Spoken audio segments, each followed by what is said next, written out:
Informasi berikutnya, Saudara, kampus Universitas Ihsan Gorontalo yang sebelumnya berstatus aktif kini beralih status menjadi kampus binaan. Kampus yang memiliki akreditasi B ini menjadi status binaan karena mendapat sanksi dari Kementerian Ristek Dikti setelah ditemukan adanya dugaan plagiat skripsi. Setelah ditemukan dugaan plagiat skripsi oleh Kementerian Ristek Dikti di kampus Universitas Ihsan Gorontalo, kini status kampus ini menjadi binaan yang sebelumnya adalah status kampus aktif. Dugaan plagiat skripsi ini dilakukan oleh 4 orang mahasiswa dari 2 fakultas dengan melibatkan oknum dosen. Meski demikian, dalam kesepakatan bersama, Aptisi belum menerima mahasiswa pindahan dari kampus Universitas Ihsan Gorontalo selama 6 bulan. Aptisi Residensi Gorontalo mendukung Universitas Ihsan Gorontalo untuk menyelesaikan masalah pembinaan dalam jangka waktu 6 bulan atau 1 semester.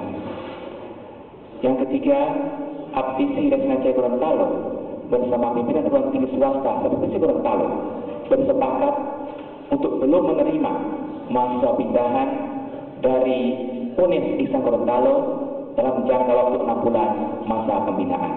Wakil Rektor 3 Universitas Ihsan Gorontalo, Risa Mediansyah mengatakan saat ini pihaknya telah memperbaiki administrasi yang dipersyaratkan oleh Menristek Dikti berupa perbaikan akademik dan rekomendasi penggunaan aplikasi pendeteksi karya plagiat yang disebut aplikasi Turnitin.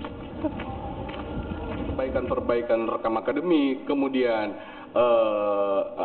dokumen yang Kemenristek dan LL Dikti rekomendasikan ke kita untuk menggunakan Turnitin. Turnitin itu dia lebih kepada mencek karya-karya ilmiah terkait plagiasi dan segala macam. Itu kita gunakan bukan untuk skripsi aja, tetapi kita gunakan untuk dosen-dosen yang mau menuju ke jurnal Scopus, itu kita gunakan juga. Sanksi status binaan ini diberikan 6 bulan sejak bulan April hingga bulan Oktober 2019. Sementara itu pihak kampus telah memecat oknum dosen yang terlibat dalam plagiat skripsi dan 4 orang oknum mahasiswa akan mengulang pembuatan skripsi. Muhammad Kaida, Kompas TV, Gorontalo.